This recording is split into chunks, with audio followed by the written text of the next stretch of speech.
જય સ્વામિનારાયણ. ઈષ્ટદેવ ભગવાન સ્વામિનારાયણની પરમ કૃપાથી જ્યારે ભરતખંડ જેવી ભૂમિમાં આપણને મનુષ્યનો જન્મ પ્રાપ્ત થયો છે ત્યારે સ્વામિનારાયણ સંપ્રદાયના અનુયાયી તરીકે નહીં, પરંતુ સમગ્ર હિન્દુ સંસ્કૃતિમાં જ્યારે ડોક્યું કરીએ ત્યારે આ ભાતીગળ ભારતીય ભૂમિમાં અનેક સિદ્ધો, જોગીઓ, જતીઓ, સતીઓ અને સંતો મહંતોની જીવન ગાથા ઇતિહાસોમાં અંકાયેલી છે. એમાં પણ પુરુષોત્તમ નારાયણને પામી ગયેલા એવા પરમહંસોની જીવન ગાથામાં કંઈક અનેરી છાપ ઉપસે છે સ્વામિનારાયણ સંપ્રદાયમાં, કે જેમણે પોતાના ઈષ્ટદેવ ભગવાન સ્વામિનારાયણ માટે જીવનને કુરબાન કરનારા એવા પરમહંસોના પ્રત્યેક જીવન માટે જો અનુભવથી અને શાસ્ત્રની અંદર વાંચનથી જોઈએ તો કેટલા એવા પરમહંસો થઈ ગયા. અને એમાં કહેવાય કે સ્વામિનારાયણ ભગવાન એ નૂતન યુગના ઉગતા સૂર્યોદય હતા અને એના જે પરમહંસો છે એ નક્ષત્રમાળા હતા. સ્વામિનારાયણ ભગવાનના પરમહંસોના મંડળમાં અનેક મહાન સંતો થઈ ગયા. એમના દીક્ષિત સંતો જેવા કે ગુરુવર્ય ગોપાળાનંદ સ્વામી, મુક્તાનંદ સ્વામી, નિત્યાનંદ સ્વામી, શુકાનંદ સ્વામી, આવા અનેક પરમહંસો ભગવાન સ્વામિનારાયણની મરજીવા બનીને જીવન જીવનારા પરમહંસોએ સંસારને તૃણવત ત્યાગ્યો હતો. આ સંતો સુખમાં છલકાયા નથી અને દુઃખમાં ધીરજ ગુમાવી નથી. કેવળ ભગવાનના ભરોસે પોતાનું જીવન ઝંપલાવી અને ભગવાન સ્વામિનારાયણની રુચિમાં કાયમના માટે વર્તન વર્તી અને ઈષ્ટદેવ ભગવાન સ્વામિનારાયણ એમનો રાજીપો એમને મેળવ્યો હતો. આજે આપણે ગણી ન શકાય એટલા પરમહંસો, સંતો ભગવાન સ્વામિનારાયણના અરસામાં થઈ ગયા હતા, જેની પરંપરા આજે પણ વિદ્યમાન છે. છતાં પણ જે સંતો થઈ ગયા એમાંથી કેટલાયના નામ આપણે જાણતા નથી. સત્સંગી જીવન એ લઈએ અને ભક્ત ચિંતામણી લઈએ તો શક્ય બને એટલા શતાનંદ સ્વામી અને નિષ્કુળાનંદ સ્વામી, આ બંને મહાન વિભૂતિવર્ય સંતો, એમણે મહાન સંતો, મંડળધારી સંતો, એમના નામનો ઉલ્લેખ કર્યો છે. પણ જે સંતો હતા એના જીવનની અંદર કયા સ્વામી ક્યાંના હતા, કેવી રીતે વૈરાગ્ય થયો, કેવી રીતે ભગવાન સ્વામિનારાયણનો ભેટો થયો, એ બહુ ઓછું જોવા મળે છે. અને મળે છે જેટલા આખ્યાનો, ઇતિહાસો એ હજુ આપણે વાંચી પણ નથી શક્યા અને સાંભળી પણ નથી શક્યા. રામાનુજ વૈષ્ણવ પરંપરામાં ડોક્યું કહીએ તો શૈલરંગાચાર્યની 10મી પેઢીએ અનંતાચાર્ય નામે આચાર્ય જે થઈ ગયા, એમણે લગભગ 24 જેટલા વૈષ્ણવાચાર્યોના જીવન પ્રપન્નામૃતની અંદર વર્ણન કર્યા છે. જે પ્રપન્નામૃત ગ્રંથ એનું શ્રવણ કરવાથી આપણા સૌના ગુરુ એવા રામાનંદ સ્વામી, એમને રામાનુજાચાર્યને ગુરુ કરવાનો સંકલ્પ થયો હતો. જે પ્રપન્નામૃત ગ્રંથમાં રામાનુજાચાર્યજી એમનું સારું એ જીવન એ ગૂંથવામાં આવ્યું છે. અને આજે પણ આપણા સંપ્રદાયમાં એ પ્રપન્નામૃત ઉપલબ્ધ છે. ગાંધીનગર પૂજ્ય અતિ વિદ્વાન જેને કહી શકાય એવા જ્ઞાન સ્વામી એમણે બહાર પાડેલો એ પ્રપન્નામૃત ગ્રંથ, તો એમાં રામાનુજ સંપ્રદાયના તમામ જે આલવરો, જેને આપણે મહાન સંત વિભૂતિ કહીએ, એના જીવન ચરિત્ર એનો ઉલ્લેખ કરવામાં આવ્યો છે. એવી જ રીતે સ્વામિનારાયણ સંપ્રદાયની અંદર જે પરમહંસો થઈ ગયા એની અજોડ ગાથાઓ છે. કેટલા પરમહંસોને મહારાજે પૂર્વાશ્રમમાં પરચાઓ આપી, રક્ષાઓ કરી અને શરણાગતિ આપી હતી. અને જેમણે પરચાઓ અને મહારાજે રક્ષા કરી હોય એ અનુભવ થયા અને એમણે સંસારને છોડી દીધા હતા. અતિ પ્રસિદ્ધ એવો ઇતિહાસ જોઈએ, ચરિત્ર જોઈએ તો ભક્ત ચિંતામણીમાં વેણીરામની વ્યાપકાનંદ સ્વામીએ કરેલી રક્ષા. વ્યાપકાનંદ સ્વામી એટલે કે વ્યાપકાનંદ સ્વામી નિમિત્ત હતા અને રક્ષા કરનારા સ્વયં પુરુષોત્તમ નારાયણ ભગવાન સ્વામિનારાયણ હતા. લખનૌનો પરચો આ સુપ્રસિદ્ધ છે આપણા સંપ્રદાયની અંદર.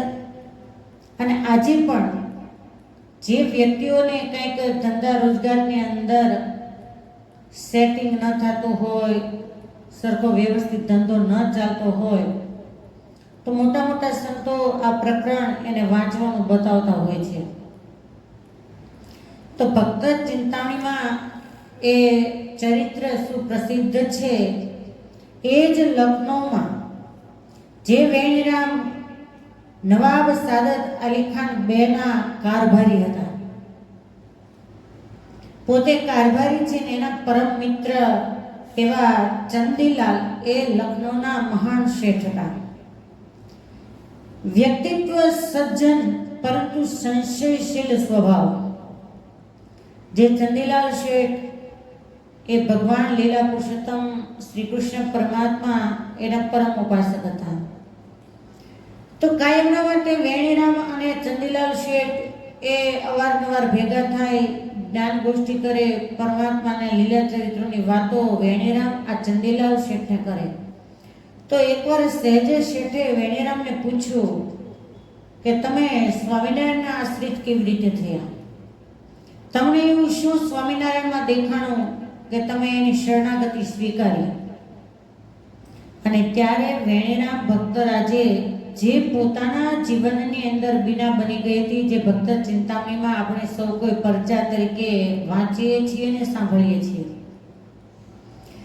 એ બધું જ વર્ણન કઈ બતાવ્યું કે આ રીતે સદગુરુ વ્યાપકાનંદ સ્વામીની શરણાગતિ મેં સ્વીકારી અને ગુરુ ધારણ કર્યા અને એની પ્રાર્થના થકી ભગવાન સ્વામિનારાયણ શેઠનું રૂપ લઈ અને મારું જે લેણું, જે પૈસા ભરવાના હતા એ ભરી ગયા અને મને જે વર્ણાશ્રમ ધર્મમાંથી પાડવામાં આવવાનો હતો એના થકી મારી રક્ષા કરી હતી. ત્યારે ચંદીલાલ શેઠ સંશયવાન હોવાથી બીજા જે ઉત્તર આપે અને મનાઈ જાય એવું આ વ્યક્તિ નહોતું. એવી એનામાં શક્તિ નહોતી કે સ્વીકારી લે. ત્યારે શેઠે ભગવાન સ્વામિનારાયણને જે વેણીરામને પરચો આપ્યો, એના માટે વેણીરામને કહે છે કે તમને પરચો આપ્યો પણ મને વિશ્વાસ કેમ આવે કે સ્વામિનારાયણ ભગવાન જ છે?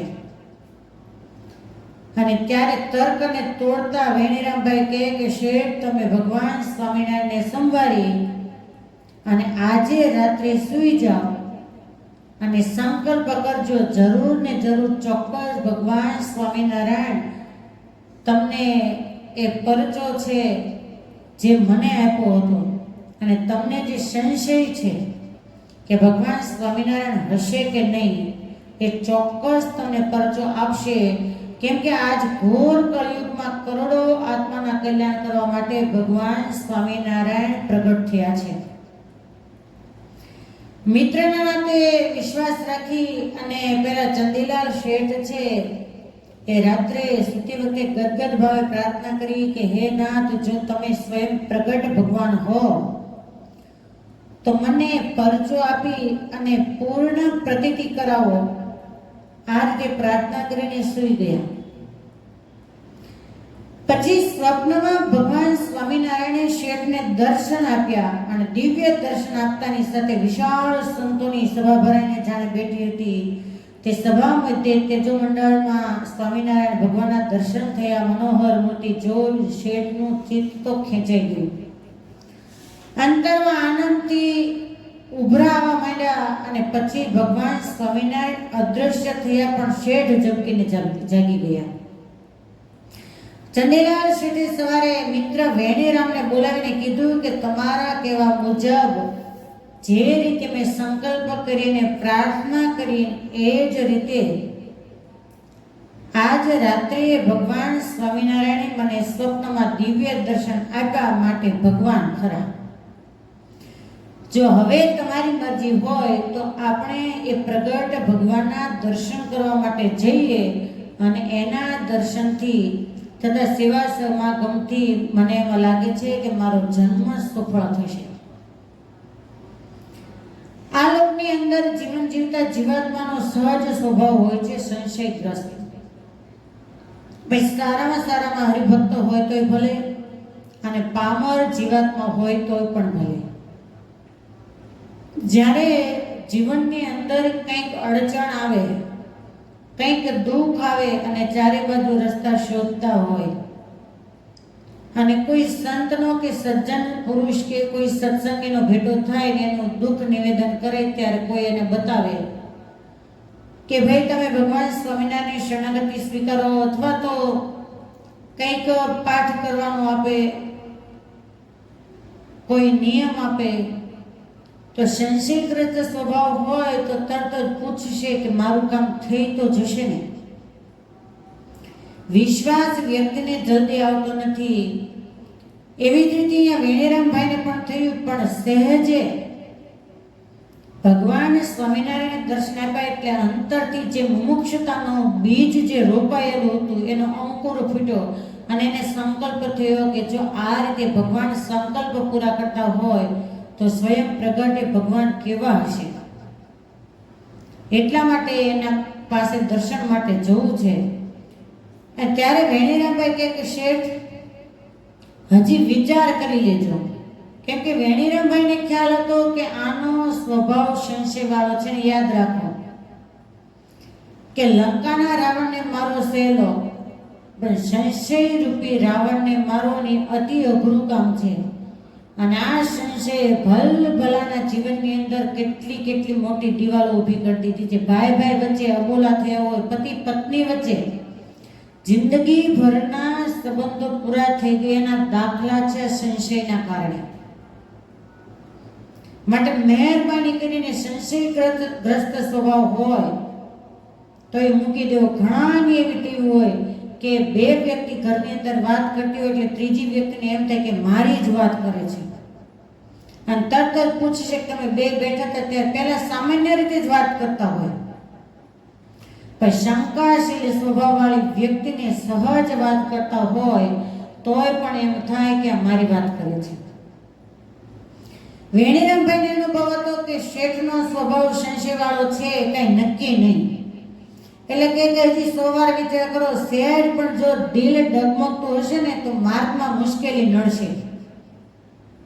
તમે જોજો ઘણી વાર તમે નક્કી કર્યું હોય કે આ વ્યક્તિને મળવું જ નથી, આ વ્યક્તિની સાથે બોલવું જ નથી અને આ વ્યક્તિને મોઢું બતાવવું જ નથી, તમે ઘરની બહાર પગ મૂકો એટલે એ જ સામે મળે. જે નડતા હોય એ પહેલા મળે. એવી રીતે વેણીરામભાઈ એને સજાગ કરે છે કે હજી મનમાં ડગમગાટતું નથી ને. ઘણાનું મન આવું હોય, કામ થઈ જાય તો નિશ્ચય લાગે, કામ ન થાય તો 100 વાર તર્ક કરે, કામ હતું ને તેમ હતું ને એના કરતા હું તો પહેલી જગ્યાએ ગયો હોત તો સારું હતું ને એને પૂછ્યું તો સારું હતું. જેટલા ઘરમાં વ્યક્તિ હોય બધાના વિચારો જુદા હોય.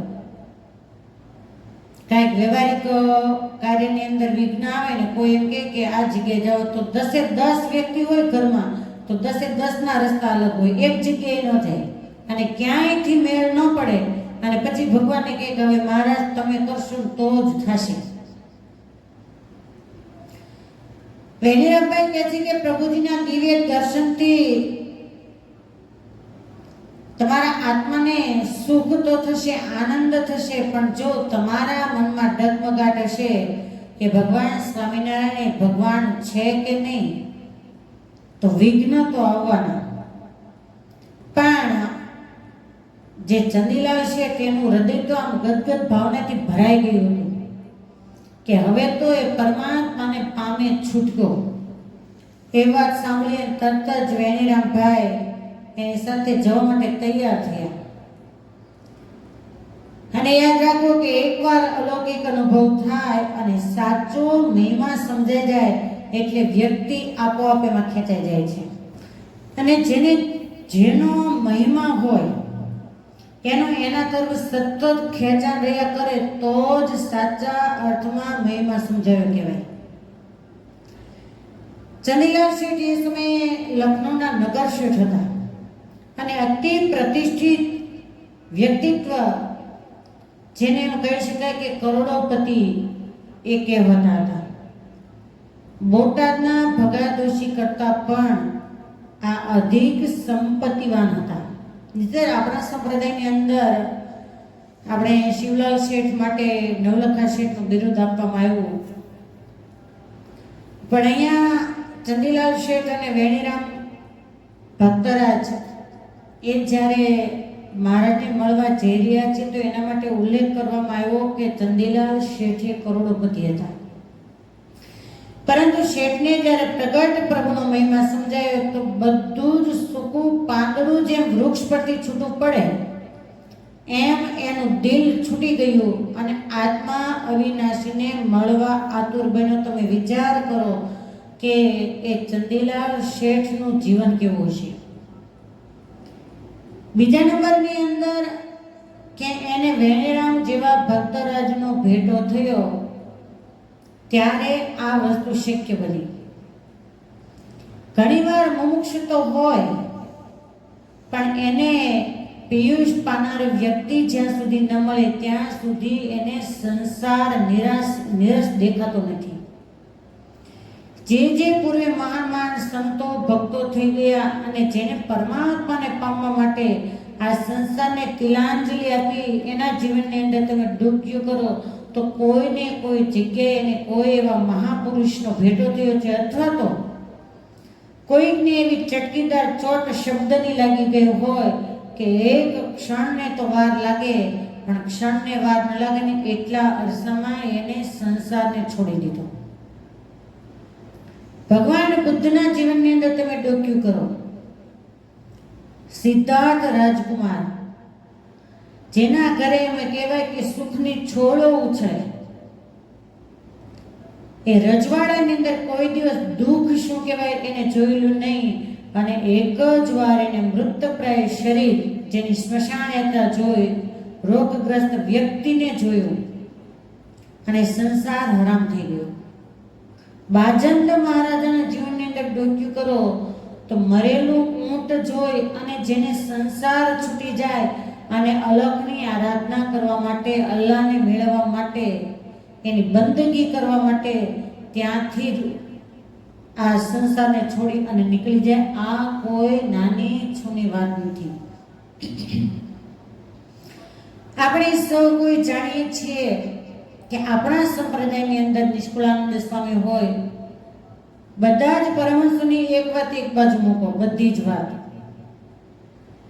ખાલી ઝીંઝાવદના રામબાઈને લો અને જ્યારે રામબાઈએ મહારાજને એમ કહ્યું કે મહારાજ મારે સાંખ્યોગ પાળી અને ભગવાન ભજવા છે અને બાપુ એટલે કે અલૈયા બાપુ મને પરણાવવા માટે તૈયાર થયા છે. અલૈયા બાપુએ મહારાજને વાત કરી કે મહારાજ મેં પેટની દીકરીની જેમ એને ઉછેરી અને જો એનું લગ્ન ન કરું તો કાલ સવારે આ જગતના લોકો મારી સામે આંગળી ચીંધીને એમ કહે કે રામબાઈના લગ્ન ન કર્યા. અને ત્યારે મહારાજે ટકોરબદ્ધ એક જ શબ્દ કીધો કે જાઓ રામબાઈ પરણીને પ્રભુ ભજવા. ને આપણે સૌ કોઈ જાણીએ છીએ કે એ મહારાજના મર્મદ ભેદક વચનને રામબાઈએ કેવી રીતે સાર્થક કર્યા.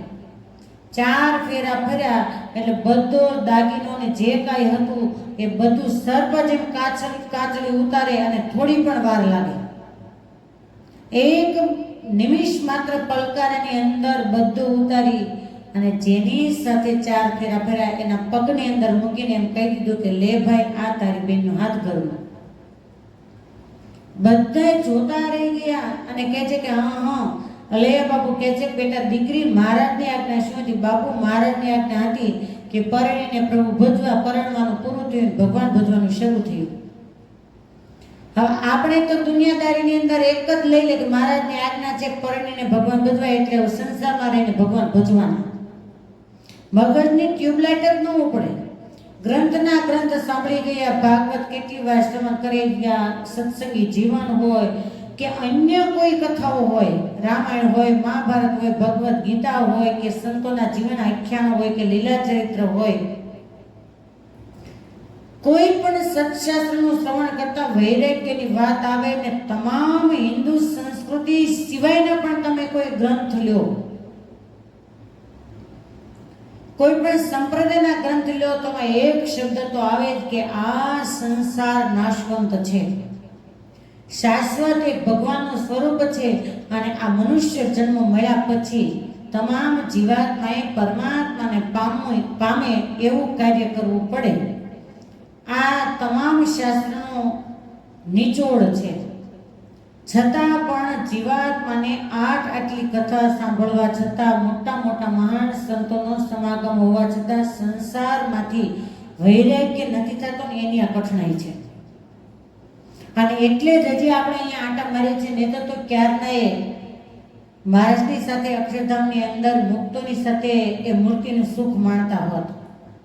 અને હજી પણ મોડું નથી થયું, પણ કઠણાઈ એવી છે કે જીવાત્માના કોણ જાણે પુણ્ય કેટલા ઘટતા હશે તો વ્યક્તિને આ સંસારમાંથી વૈરાગ્ય નથી થતો.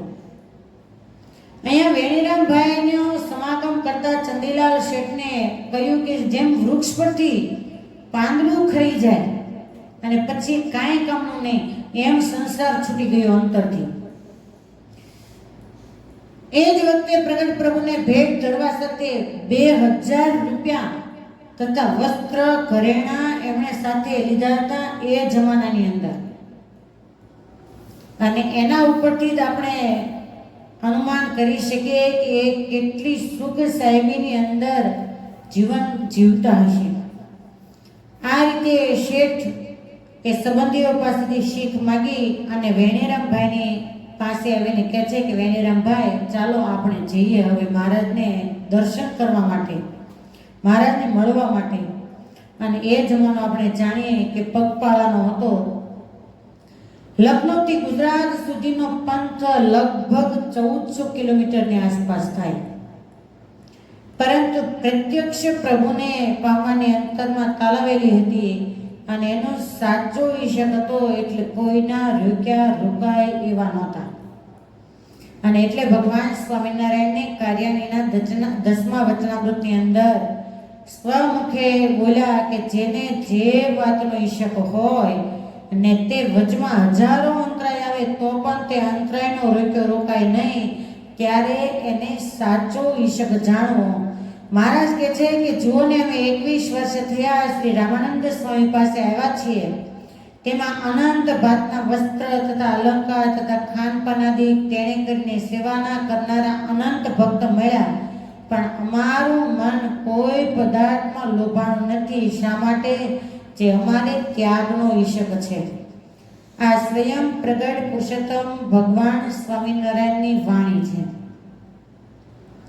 મહારાજ કે જેને જે વ્યક્તિને જ્યાં પહોંચવું હોય અને સાચું લક્ષ્ય હોય તો એ ત્યાં પહોંચે જ છે. પણ જગત સંબંધી કોઈ પણ લક્ષ્ય હોય કે પરમાત્માને પામવા સંબંધી કોઈ લક્ષ્ય હોય, આજના આધુનિક યુગની અંદર કોઈને સહેજે વૈરાગ્ય થાય અને ભગવાન ભજવા હોય અને પરિવારની અંદર વાત કરે કે મારે ભગવાન ભજવા છે અને પરિવારવાળા એમ કહે કે નહીં 1 થી લાખે ત્યાગાશ્રમ તો સ્વીકારવાનો જ નથી, સંસારમાં ક્યાં ભજન નથી થતું.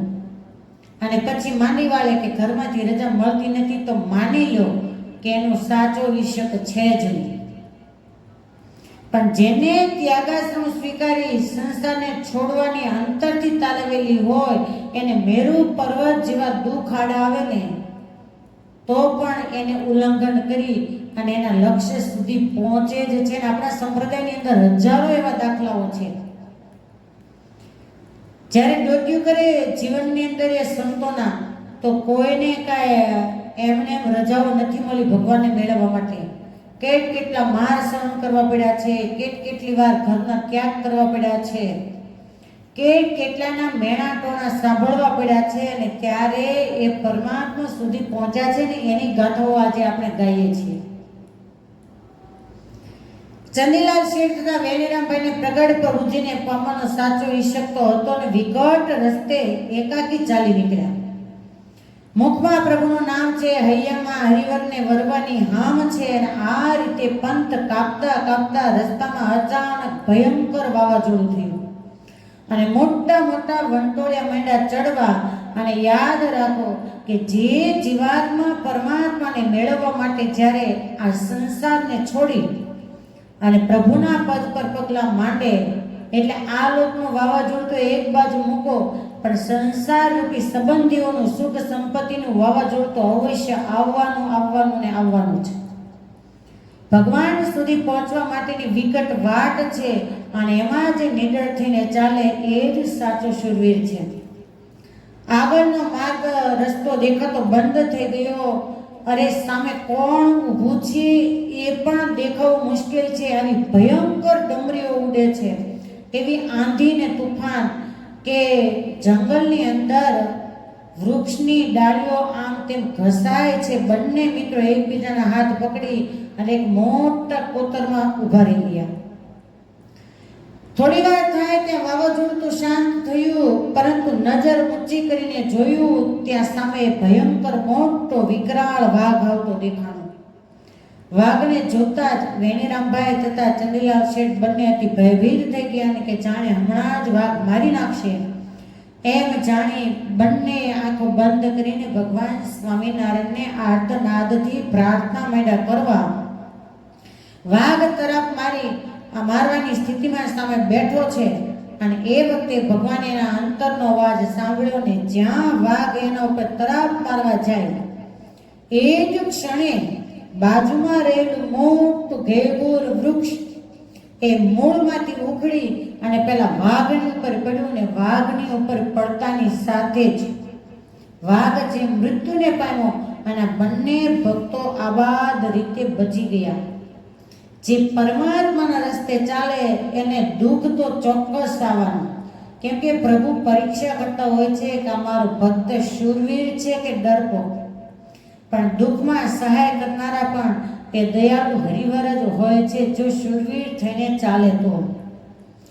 મનોમન વેણીરામે ભગવાન સ્વામિનારાયણનો આભાર માન્યો કે મહારાજ, આ તમે વાવાઝોડું અને વાઘ બંને તેમને ઉગાર્યા. અને આગળ જઈને માર્ગમાં વેણીરામે ચંદીલાલ શેઠને એમ કીધું કે સ્વામિનારાયણ ભગવાન અપરંપાર મહિમા તમે સમજો. જુઓ ને આ ભગવાન સ્વામિનારાયણે વાવાઝોડું અને વાઘ બંનેથી આપણની રક્ષા કેવી કરી. અને ત્યારે પેલા શેઠ એને કાંઈ એમાં રક્ષા કર્યાનો પરચો દેખાણો નહીં, એટલે કહ્યું કે આ ઉનાળાની ઋતુમાં તો વાવાઝોડું આવવું ને ઘડી કરીને શમી જવું, વળી આ જંગલ છે તો રસ્તામાં વાઘ આવે તો એમાં કાંઈ આશ્ચર્યની વાત નથી. પવન જોકે એની ઉપર ઝાડ પડવું અને વાઘનું મરી જવું, આ બધું તો બન્યા કરે. કાકને બેસવું, ડાળને ભાંગવું, તો આમાં કઈ રીતે ભગવાને રક્ષા કરી એ મને કાંઈ દેખાતું નથી કે આ ભગવાનનો કોઈ ચમત્કાર હોય. ભારે વૃક્ષ નીચેથી વાઘ જેવું પ્રાણી દબાઈને મરી જાય. ચંદીલાલ શેઠ કે એ તો કોઈ મૂર્ખને પૂછો તો પણ હા પાડે, અને ડાયો માણસ પણ હા પાડે. તો આમાં કઈ ભગવાને રક્ષા કરી હોય એવું હું કેવી રીતે માનું? વેણીરામભાઈને થયું કે ચંદીલાલ શેઠનો સ્વભાવ સંશયશીલ છે ને એમાં અહંભાવ, એમને ભગવાનનો કરતા પણ હજી સમજાતું નથી. એટલે એને નિશ્ચય નહીં થાય કે મહારાજે જ રક્ષા કરી છે. ત્યાંથી બંને મિત્ર આગળ ચાલવા લાગ્યા અને એ વખતે રસ્તામાં એક ગામ આવ્યું અને ગામના પાદરમાં સુંદર વૃક્ષ અને વૃક્ષની નીચે ઉતારો કર્યો. રસોઈ કરવા માટે સામાન ભેળો કર્યો, લાકડા વગેરે એકઠા કરી અને ખીચડી બંને બનાવી અને જમવાનો વિચાર કર્યો. એ વખતે ચંદીલાલ શેઠ કુએ પાણી ભરવા ગયા. એ વખતે કૂવાનું મંડાણ ભાંગ્યો, તેથી પેલા શેઠ છે કૂવામાં પડી ગયા અને બચાવો બચાવો એમ જ્યારે બૂમો પાડવા લાગ્યા ત્યારે આજુબાજુમાં જે લોકો અવર જવર હતી એ લોકો આવી અને ચંદીલાલ શેઠને કૂવામાંથી બહાર કાઢ્યા. એટલે પાણી ભરી આવી અને શેઠ વેણીરામભાઈ રસોઈ કરતા હતા ત્યાં આવ્યા અને બધી વાત કરી કે મિત્રો હું આ રીતે કૂવામાં પાણી ભરવા માટે ગયો, પણ મંડાણ ભાંગતા જ કૂવામાં પડી ગયો ને બૂમ પાડી એટલે લોકોએ આવીને મને બહાર કાઢ્યો. ત્યારે વળી વેણીરામભાઈ બોલ્યા કે શેઠ માનો કે મહારાજ જ આવીને રક્ષા કરી ગયા. એ વખતે ચંદીલાલ શેઠ કહે છે કે હું કેમ માનું કે મહારાજ આવીને રક્ષા કરી ગયા? મારી આયુષ્ય તો ઘણી લાંબી છે અને જ્યાં સુધી આયુષ્ય હોય ત્યાં સુધી કોઈ વ્યક્તિ મૃત્યુ પામતો નથી. ત્યારે વેણીરામભાઈ કહે કે શેઠ કૂવામાં તો કેટલાય લોકો પડી જાય છે અને મૃત્યુ પણ પામે છે. તમે જીવતા રહ્યા એ ભગવાન સ્વામિનારાયણની કૃપાથી જ રહ્યા છો. પણ શેઠને આ વાત મનાણી નહીં અને જે નિશ્ચય થવો, વિશ્વાસ આવવો, શ્રદ્ધા લાવવી એ બહુ કઠણ વાત છે. જ્યાં સુધી સંશય મટે નહીં ત્યાં સુધી તમને પૂરો નિશ્ચય નથી. નિસંશય થવું એ અતિ કઠણ વાત છે ને એટલે જ કવિ કબીરે કહ્યું કે પઢે સબ શીખે સબ મિટે ને સંશય શૂલ. કહત કબીર કહા કહું સો સબ દુઃખ કે મૂલ. માણસ ભણી ગણીને મોટો વિદ્વાન થાય, સંગીત વિદ્યા શીખીને વિશારદ થાય, પણ એના હૈયામાં અનેક પ્રકારના સંશય હોય એ મળતા નથી. માટે જેને ભગવાન કે મોટા સંત પુરુષના વચનમાં દ્રઢ વિશ્વાસ અને અચળ આશરો હોય એ જ વ્યક્તિ મહાન ભાગ્યશાળી છે. વેણીરામભાઈએ ઘણી શ્રદ્ધા અને વિશ્વાસ રાખવાની વાત કરી, પણ પહેલા શેઠના ગળે ઘૂંટડો ન ઉતર્યો.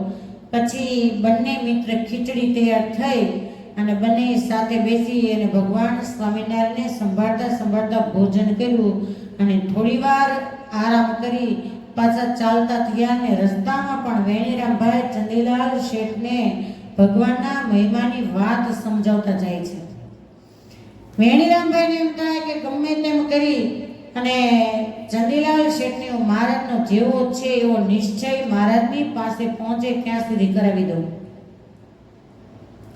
એક સામાન્ય વ્યક્તિ આ લોકની અંદર હોય અને પ્રતિષ્ઠિત હોય, સજ્જન હોય, એ વ્યક્તિ પ્રત્યે કોઈને તમારે વિશ્વાસ અપાવવો હોય તો કેટલી વાર તમે એની પાસે એના ગુણ ગાઓ, એના વખાણ કરો, તમારી મદદ કરી હોય એ સંબંધી વાત કરો, ત્યારે સામેની વ્યક્તિને થોડો ઘણો એનામાં વિશ્વાસ આવે તો આ તો પ્રગટ પુરુષોત્તમ નારાયણને મળવાની વાતો હતી.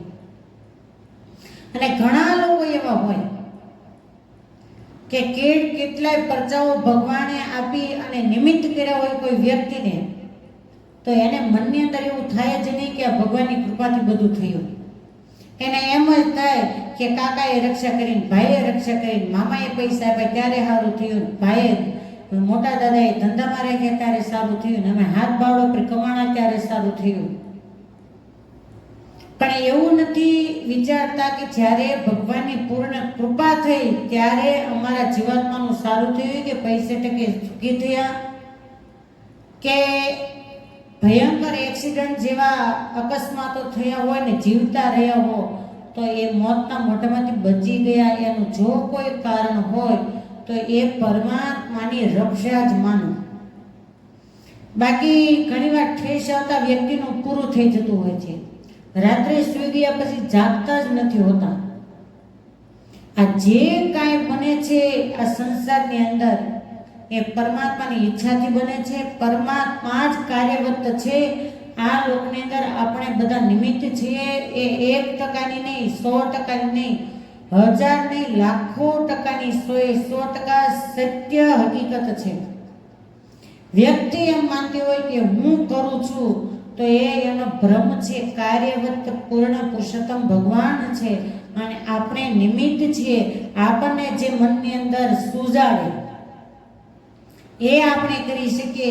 બાકી ગમે એવો બુદ્ધિશાળી હોય અને ભગવાન જો ધારે ને અકસ્માત તેનો ફ્યુઝ ખેંચી લે તો એવો ને એવો ડાયો વ્યક્તિ પાગલ બની જાય કે આખું ગામ એને પાગલ કહેતું હોય.